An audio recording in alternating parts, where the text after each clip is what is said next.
पाठ 7 सलीम का आत्मविश्वास। 14 नवंबर का दिन था।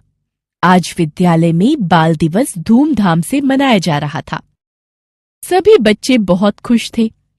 कुछ बच्चे खेल रहे थे, तो कुछ चाट पकौड़ी खा रहे थे, तो कुछ झूले झूल रहे थे। अंकित भी आज बहुत खुश था। तभी पूरी छुट्टी की घंटी बजी और सब बच्चे अपने अपने घर जाने लगे। अंकित को लेने उसके ड्राइवर अंकल आए थे। उनका नाम अहमद था। वे उसके घर के पीछे बने मकानों में ही रहते थे। अंकित ने जैसे ही ड्राइवर अंकल को देखा तो वह भी उछलता कूदता गाड़ी के पास पहुंच गया। आज गाड़ी में ड्राइवर अंकल का बेटा भी था। उसे देखकर अंकित बहुत खुश हुआ। क्या नाम है तुम्हारा? अंकित ने पूछा।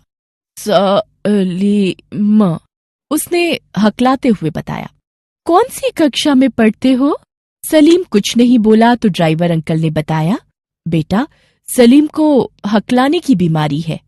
उसे पढ़ने लिखने में भी कठिनाई होती है। वैसे भी हमारे पास इतना पैसा नहीं है कि हम इसकी पढ़ाई पर खर्च कर सकें। ड्राइवर अंकल की बात सुनकर अंकित सन्न रह गया। बोला, नहीं अंकल, सलीम को हमारे प्रेम और सहारे की जरूरत है। सभी बच्चे एक से नहीं होते। अंकित ने मन में निश्चय किया कि वह सलीम की अवश्य सहायता करेगा।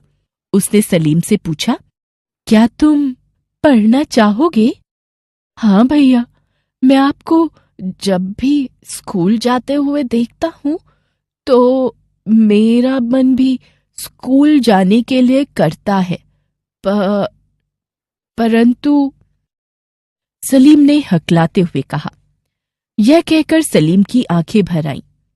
अंकित ने धीरे से उसके कंधे पर हाथ रखा। तब तक घर आ गया था। अंकित ने हाथ हिलाकर सलीम से विदा ली। घर आकर अंकित ने अपने माता पिता को सलीम के बारे में बताया और कहा, क्या हम सलीम की सहायता कर सकते हैं? उन्होंने प्यार से अंकित के सिर पर हाथ फेरते हुए कहा, अंकित, तुम्हारा विचार बहुत अच्छा है। हम अवश्य ही सलीम की सहायता करेंगे। अगले दिन अंकित के माता पिता ने सलीम का दाखिला पास के ही एक विद्यालय में करा दिया। अंकित ने भी अपने जेब खर्च के जोड़े हुए पैसों से सलीम के लिए किताबें, कॉपियों और विद्यालय की यूनिफॉर्म लाकर दी। अंकित के मन में सहयोग की भावना को देखकर उसके माता पिता गदगद हो उठे। उन्होंने अंकित की पीठ थपथपाई। अब सलीम विद्यालय तो जाने लगा, पर झिझक और भय का राक्षस उसे आगे नहीं बढ़ने दे रहा था।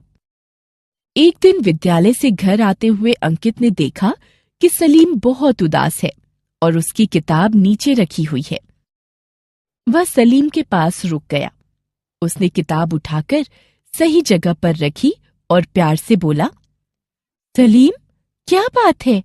तुम परेशान क्यों हो रहे हो? सलीम रोने लगा। उसकी आंखों से आंसू बहने लगे। वह हकलाते हुए बोला, भैया, शायद मेरी किस्मत में पढ़ाई नहीं है। मैं बहुत कोशिश करता हूं, पर सब बेकार। कहकर सलीम फूट फूट कर रो पड़ा। अंकित ने उसे सांत्वना दी, फिर बोला, सलीम, तुम चिंता मत करो। तुम अवश्य ही पढ़ना सीख जाओगे। मैं तुम्हारी सहायता करूंगा। उस दिन के बाद अंकित सलीम के साथ अब और ज्यादा समय बिताने लगा। एक दिन अंकित ने देखा कि सलीम धीरे धीरे गुनगुना रहा है। उसे सलीम की आवाज बहुत ही मधुर लगी और गाते समय उसकी आवाज उतनी नहीं अटक रही थी। उसने विद्यालय में सलीम से कहा, सलीम, तुम्हारी आवाज तो बहुत सुंदर है। क्या तुम अगले महीने विद्यालय में होने वाली गायन प्रतियोगिता में भाग लोगे? यह सुनकर सलीम सन्न रह गया। फिर बोला, भैया, मैं किसी प्रतियोगिता में भाग कैसे ले सकता हूँ? अंकित बोला, क्यों नहीं ले सकते? तुम्हारे अंदर तो बहुत प्रतिभा है। तुम अवश्य ही गा सकते हो। ऐसा कहकर अंकित सलीम को गाने के लिए प्रोत्साहित करने लगा। वह मान गया और उसने गाना शुरू किया, परंतु थोड़ा सा गाकर रुक गया। अंकित ने भी हार नहीं मानी, क्योंकि उसने सलीम को अच्छी तरह से परख लिया था। वह लगातार सलीम की हिम्मत बढ़ाता रहा। धीरे धीरे सलीम के अंदर आत्मविश्वास उत्पन्न हो गया। वह और गाने का अभ्यास करने लगा। धीरे धीरे दिन बीतते गए और सलीम की प्रतिभा निखरती चली गई। गायन प्रतियोगिता का दिन भी आ गया। उस दिन सलीम और अंकित के साथ साथ उनके माता पिता भी सलीम के विद्यालय गए। सलीम डगमगाते हुए स्टेज की ओर बढ़ा। सभी ने तालियां बजाकर उसका हौसला बढ़ाया। सलीम की मधुर आवाज में देशभक्ति का गीत सुनकर सबकी आंखें नम हो गई। कुछ देर बाद प्रतियोगिता का परिणाम घोषित हुआ, जिसमें सलीम को प्रथम पुरस्कार मिला। विद्यालय के प्रधानाचार्य, सभी अध्यापक अध्यापिकाएं और विद्यार्थी सलीम की प्रशंसा करने लगे और विद्यालय का प्रांगण तालियों की गड़गड़ाहट से गूंज उठा। उस दिन के बाद सलीम में हर चीज के प्रति आत्मविश्वास उत्पन्न हो गया।